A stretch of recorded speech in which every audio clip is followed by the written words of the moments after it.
والتين والزيتون وطور سينين وهذا البلد الأمين لقد خلقنا الإنسان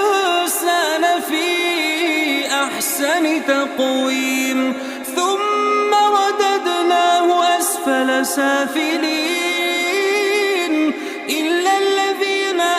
آمنوا وعملوا الصالحات فلهم أجر غير ممنون